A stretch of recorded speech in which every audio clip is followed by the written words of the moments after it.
Friends, ಇವತ್ತಿನ topic ಬಂದು when and where to meditate ಅಂತ ಸ್ವಲ್ಪ ಇದ್ರ ಬಗ್ಗೆ ತಿಳ್ಕೊಳ್ಳೋಣ. ಇದು ಎಲ್ಲರಿಗೂ ಅದೇ ನಾನು ಹೇಳ್ದಂಗೆ ವೆನ್ ಅಂತಂದಾಗ ಯಾವುದೇ ಟೈಮ್ ಅಲ್ಲಿ ನಾವು ಮೆಡಿಟೇಷನ್ ಮಾಡಬಹುದು. ಆದ್ರೆ ಎಲ್ಲರೂ ಪ್ರಿಫರಬ್ಲಿ ಮಾರ್ನಿಂಗ್ ಅಂತ ಹೇಳ್ತಾರೆ. ಅದಕ್ಕೆ ರೀಸನ್ ಹೇಳಿದೀನಿ. ಮಾರ್ನಿಂಗ್ ಟೈಮ್ ನಾವು ಫ್ರೆಶ್ ಆಗಿರ್ತೀವಿ. ಸೊ ಹೊಸ ಡೇ, ನ್ಯೂ ಡೇ ನಾವು ಸ್ಟಾರ್ಟ್ ಮಾಡ್ತಾ ಇರ್ತೀವಿ. ಸೊ ಅದು ತುಂಬಾ ಫ್ರೆಶ್ ಫೀಲ್ ಆಗುತ್ತೆ. ಮತ್ತೆ ಡೇ ಫುಲ್ ನಾವು ಎನರ್ಜೆಟಿಕ್ ಆಗಿ ಇರಕ್ಕೆ ನಮ್ಗೆ ಹೆಲ್ಪ್ ಮಾಡುತ್ತೆ. ಅದು ಬಿಟ್ರೆ ನಮ್ಗೆ ಡೇಲಿ ನೀವು ಯಾವುದೇ ಟೈಮಲ್ಲೂ ಮಾಡಬಹುದು. ಆಫ್ಟರ್ ಎ ಹೆವಿ ಮೀಲ್ ಒಂದು ಬಿಟ್ಟು ನೀವು ಯಾವುದೇ ಒಂದು ಟೈಮನ್ನ ತಗೋಬಹುದು ಮೆಡಿಟೇಷನ್ ಮಾಡಕ್ಕೆ. ಸೊ ಎಲ್ಲಾ ಟೈಮಲ್ಲೂ ಅದರದೇ ಆದ ಒಂದು ಬೆನಿಫಿಟ್ಸ್ ಇದ್ದೇ ಇರುತ್ತೆ ಅದಕ್ಕೆ. ಮತ್ತೆ ಹೆಂಗೆ ಅಂತಂದ್ರೆ ಬೆಳಗ್ಗೆ ಮಾಡಿದ್ರೆ ಈ ತರ ಡೇ ಫುಲ್ ನಾವು ಚಾರ್ಜ್ ಆಗಿರ್ತೀವಿ. ಈಗ ಮಧ್ಯಾಹ್ನ ಮಾಡ್ಬೇಕು ಅನ್ಕೊಳ್ಳಿ, ಮಧ್ಯಾಹ್ನ ಯಾವ ಟೈಮಲ್ಲಿ ಮಾಡ್ಬೋದು? ಇವಾಗ ನಾವು ಒಂದೇ ಸಮ ಬೆಳಗ್ಗಿಂದ ಕೆಲಸ ಮಾಡಿ ಸುಸ್ತಾಗಿರ್ತೀವಿ. ಆಫೀಸ್ ಎಲ್ಲಾರು ಇರ್ಬೋದು, ವಿತೌಟ್ ಎ ಬ್ರೇಕ್ ನಾವು ಫ್ರಮ್ ಮಾರ್ನಿಂಗ್ ನಾವು ಕೆಲಸ ಮಾಡ್ತಾನೆ ಇರ್ತೀವಿ. ಆ ಟೈಮಲ್ಲಿ ನಮಗೊಂದು ಬ್ರೇಕ್ ಬೇಕನ್ನಿಸ್ಬೋದು. ಆವಾಗ ನಾವೊಂದು ಆಫ್ಟರ್ನೂನ್ ಟೈಮು ಬಿಫೋರ್ ಲಂಚ್ ಆ ತರ ಮಾಡಬಹುದು. ಮತ್ತೆ ಈವ್ನಿಂಗ್ ಅಷ್ಟೇ, ಎಲ್ಲ ಕೆಲಸ ಮುಗಿದ ಮೇಲೆ ಆಫೀಸಲ್ಲಿ ಎಲ್ಲ ನಾವು ಕೆಲಸ ಮುಗಿಸಿರ್ತೀವಿ, ಮನೇಲೂ ಅಷ್ಟೇ ಒಂದು ಲೆವೆಲ್ ಕೆಲಸ ಎಲ್ಲ ಬಂದಿರುತ್ತೆ. ಸೊ ಆ ಟೈಮಲ್ಲೂ ನಾವು ರಿಲ್ಯಾಕ್ಸ್ ಆಗಕ್ಕೆ ಈವ್ನಿಂಗ್ಸ್ ಟೈಮ್ ಸಮೇತ ಮಾಡಬಹುದು. ಇನ್ನ ಒಂದು best time night before going to bed. ಅದಂತೂ ತುಂಬಾನೇ ಒಳ್ಳೇದಂದ್ರೆ ತುಂಬಾ ಒಳ್ಳೇದು.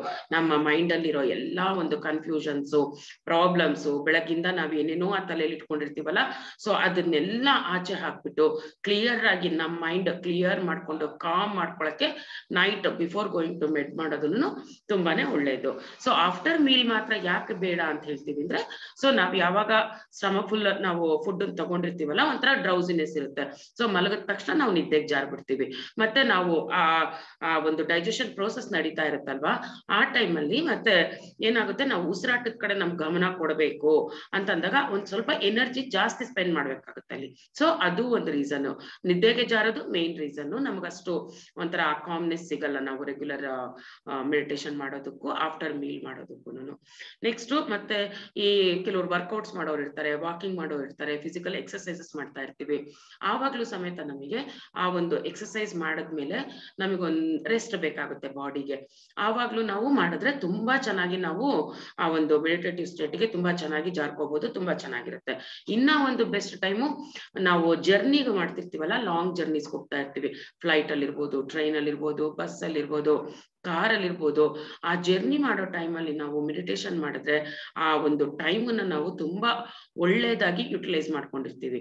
ಸೊ ಯಾವಾಗ್ಲೂ ವೇಸ್ಟ್ ಮಾಡ್ಬೇಕು ಸುಮ್ನೆ ಮಾತಾಡ್ಕೊಂಡು ಅವ್ರ ಇವ್ರ ಹತ್ರ ಮಾತಾಡೋದು, ಆತರ ಮಾಡೋದಕ್ಕಿಂತ ಜರ್ನಿ ಟೈಮ್ ಬೆಸ್ಟ್ ಯುಟಿಲೈಸೇಷನ್ ಅಂದ್ರೆ ನಾವು ಮೆಡಿಟೇಷನ್ ಮಾಡಬಹುದು.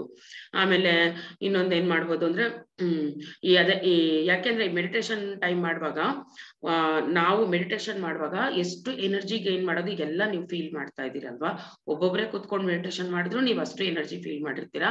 ಮತ್ತೆ ನಾವು ಗ್ರೂಪ್ ಅಲ್ಲಿ ಕುತ್ಕೊಂಡು ಮಾಡಿದಾಗ ಅಬ್ಸರ್ವ್ ಮಾಡಿ, ಗ್ರೂಪ್ ಅಲ್ಲಿ ಕುತ್ಕೊಂಡು ಮಾಡಿದಾಗ ಇನ್ನೂ ಆ ವೈಬ್ರೇಷನ್ಸ್ ಎಲ್ಲಾರ್ದು ಒಂದು ಆ ಎನರ್ಜೀಸ್ ಸೇರುತ್ತಲ್ವಾ, ಎಲ್ಲಾರ ಚೈತನ್ಯ ಸೇರ್ಕೊಂಡು ನಾವು ಮಾಡುವಾಗ ಗ್ರೂಪ್ ಮೆಡಿಟೇಷನ್ ಅಲ್ಲಿ ಇನ್ನು ಜಾಸ್ತಿ ವೈಬ್ರೇಷನ್ಸ್ ಮತ್ತೆ ಆ ಎನರ್ಜಿಸ್ನ ರಿಸೀವ್ ಮಾಡ್ತೀವಿ ನಾವು. ಸೊ ಆದಷ್ಟು ಎಲ್ಲಾರು ಗ್ರೂಪ್, ಅದು ನಾವು ಝೂಮ್ ಅಲ್ಲೇ ಇರ್ಬೋದು, ಡೈರೆಕ್ಟ್ ಆಗಿ ಗ್ರೂಪ್ ಅಲ್ಲಾದ್ರೂ ಇರ್ಬೋದು. ಝೂಮ್ ಅಲ್ಲಿ ಮಾಡಿದ ತಕ್ಷಣ ಅದ್ರ ವೈಬ್ರೇಷನ್ ಏನ್ ಕಡಿಮೆ ಆಗಲ್ಲ, ಯಾವುದು ಆ ಗ್ರೂಪ್ ಅಲ್ಲಿ ಮಾಡೋ ಎನರ್ಜೀಸ್ ಅದ್ರಲ್ಲೂ ಅಷ್ಟೇ ಇರುತ್ತೆ. ಸೊ ಫ್ರೆಂಡ್ಸ್, ಎಲ್ಲರೂ ಆದಷ್ಟು ಆ ಗ್ರೂಪ್ ಅಲ್ಲಿ ಮಾಡೋದನ್ನ ನಾವು ನೋಡೋಣ. ಇದು ಮಾಡಿ, ಇದು ಎಷ್ಟು ಟೈಮ್ ಸಿಗುತ್ತೋ ಅಷ್ಟು ಇಂಡಿವಿಜುವಲ್ ಆಗು ಮಾಡೋಣ. ಗ್ರೂಪ್ ಅಲ್ಲಿ ಸಿಕ್ಕಾಗಂತೂ ನಾವು ಮಿಸ್ ಮಾಡ್ಲೇಬಾರ್ದು. ಆ ಗ್ರೂಪ್ ಅಲ್ಲಿ ಸಿಗುವಂತ ಎನರ್ಜೀಸ್ ನಿಜವಾಗ್ಲೂ ಅದು ತುಂಬಾ ಆಸಮ್ ಆಗಿರುತ್ತೆ. ಸೊ ಅದನ್ನ ಎಕ್ಸ್ಪೀರಿಯನ್ಸ್ ನೀವು ಮಾಡ್ತಾ ಇದ್ದೀರಾ ಈಗ ಆಲ್ರೆಡಿ. ಸೊ ಹೀಗೆ ಕಂಟಿನ್ಯೂ ಮಾಡ್ಕೊಂಡು ಹೋಗೋಣ. ಮತ್ತೆ ಎಲ್ಲಿ ಮಾಡ್ಬೇಕು ಈ ಬಿಗಿನರ್ಸ್ ಏನು ಅಂತಂದ್ರೆ, ಒಂದು ಪರ್ಟಿಕ್ಯುಲರ್ ಜಾಗ ಇಟ್ಕೊಂಡ್ರೆ ಒಳ್ಳೇದು. ನಾವು ದಿನ ಎಲ್ಲಿ ಮಾಡ್ತಾ ಇರ್ತೀವೋ ಅದೇ ಜಾಗದಲ್ಲಿ ಮಾಡಿದ್ರೆ ಒಳ್ಳೇದು ಬಿಗಿನರ್ಸ್ಗೆ. ಎಲ್ಲಾರು ಅಂತ ನಾನು ಹೇಳ್ತಿರೋದು ಬಿಗಿನರ್ಸ್. ನಾವು ಒಂದು ಜಾಗ ಅಂತ ಇಟ್ಕೊಂಡಾಗ ಅದೇ ಜಾಗದಲ್ಲಿ ಅದೇ ಟೈಮ್ ಅಲ್ಲಿ ಮಾಡಿದಾಗ ಒಂಥರ ಸ್ಯಾಟಿಸ್ಫ್ಯಾಕ್ಷನ್ ಸಿಗುತ್ತೆ. ಸೊ ಆಮೇಲೆ ನಾವು ಪ್ರಾಕ್ಟೀಸ್ ಎಲ್ಲ ಆದ್ಮೇಲೆ ಅದೇ ಪ್ಲೇಸ್ ಅಂತಿಲ್ಲ, ನಾವು ಎಲ್ಲಾರು ಕುತ್ಕೋಬಹುದು, ಹೇಗಾರು ಮಾಡ್ಬೋದು.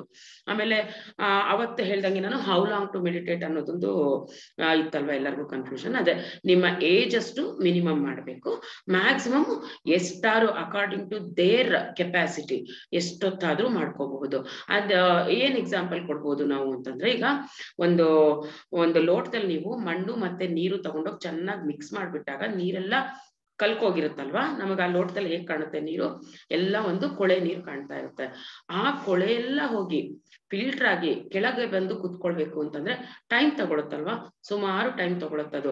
ಅಂದ್ರೆ ಇಟ್ ಡಿಪೆಂಡ್ಸ್ ಆನ್, ಒಂದು ಚಿಕ್ಕ ಲೋಟದಲ್ಲಿ ಮಣ್ಣು ಕಲ್ಕಿರೋದಕ್ಕೂ ಒಂದು ದೊಡ್ಡ ಪಾಂಡ್ ಅಲ್ಲಿ ಮಣ್ಣು ಕಲ್ಕಿರೋದು ಸೆಟ್ಲ್ ಆಗೋಕ್ಕೂ ಟೈಮು ವೇರಿ ಆಗುತ್ತದು ಅಲ್ವಾ. ಟೈಮ್ ಹೇಗ್ ತಗೊಳುತ್ತೋ ಅದೇ ತರ ನಮ್ಮ ಈಚ್ ಒನ್ ಅದು it depends on each once mind set. ಅದು ಈಗ ನಮ್ಮ ಮೈಂಡ್ ಅಲ್ಲಿ ನಾವ್ ಎಷ್ಟು ಡಿಸ್ಟರ್ಬ್ ಆಗಿದ್ದೀವಿ, ನಮ್ಮ ತಲೆಯಲ್ಲಿ ಎಷ್ಟು ಆಲೋಚನೆಗಳಿದೆ, ಅದೆಲ್ಲ ಹೋಗಿ ಆಲೋಚನೆಗಳೆಲ್ಲ ಹೋಗಿ ನಮಗೆ ಒಂದು ಸೈಲೆಂಟ್ ಸ್ಟೇಟ್ಗೆ, ಒಂದು ಮೆಡಿಟೇಟಿವ್ ಯಾವಾಗ 0 ಥಾಟ್ಸ್ ಲೆವೆಲ್ಗೆ ಬರಬೇಕು ಅಂದಾಗ ಎಷ್ಟು ಟೈಮ್ ತಗೊಳುತ್ತೆ ನಮಗೆ ಗೊತ್ತಾಗುತ್ತೆ. ನಾವು ಮಾಡುವಾಗ ಮಾಡ್ತಾ ಅನ್ಸುತ್ತೆ ನನಗೆ ಇನ್ನ ಬೇಕು, ನಾನು ಇನ್ನ ಮೆಡಿಟೇಷನ್ ಮಾಡ್ಬೇಕು ಅನ್ನೋ ಸ್ಥಿತಿಲಿ ಇರ್ತೀವಿ.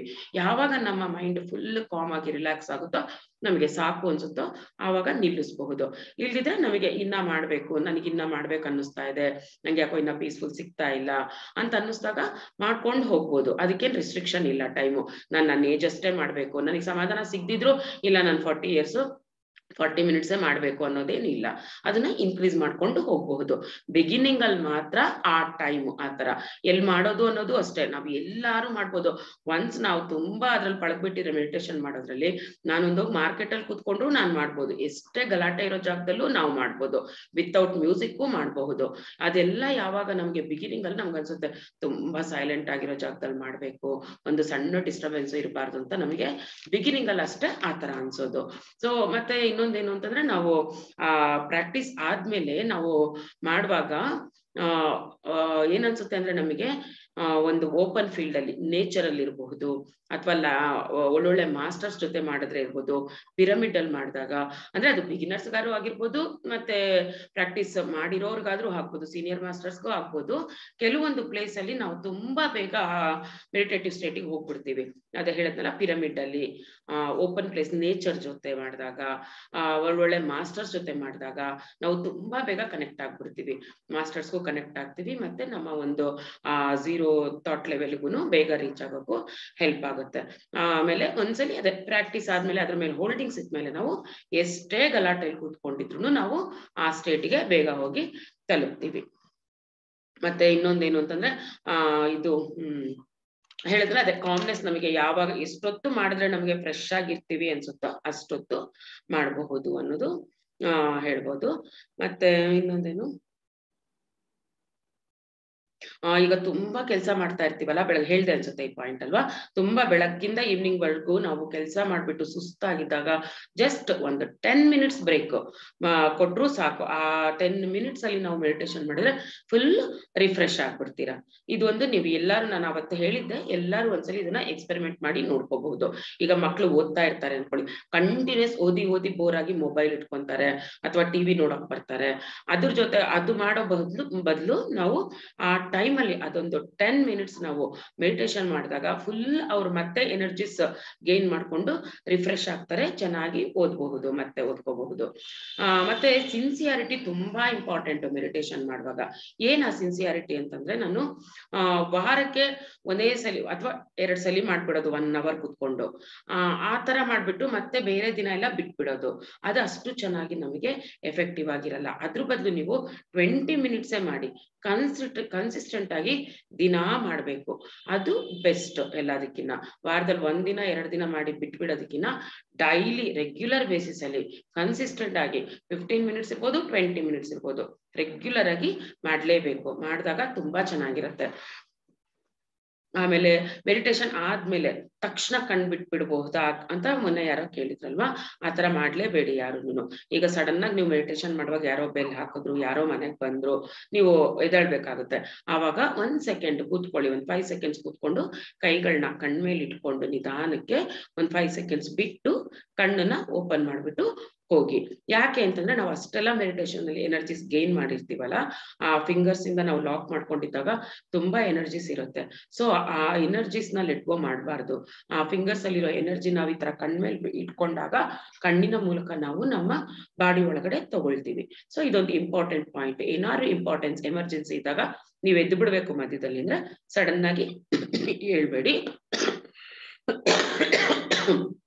ಕಣ್ಣು ಮೇಲೆ ಕೈ ಇಟ್ಕೊಂಡು ಎದ್ದೇಳ್ಬೇಕು.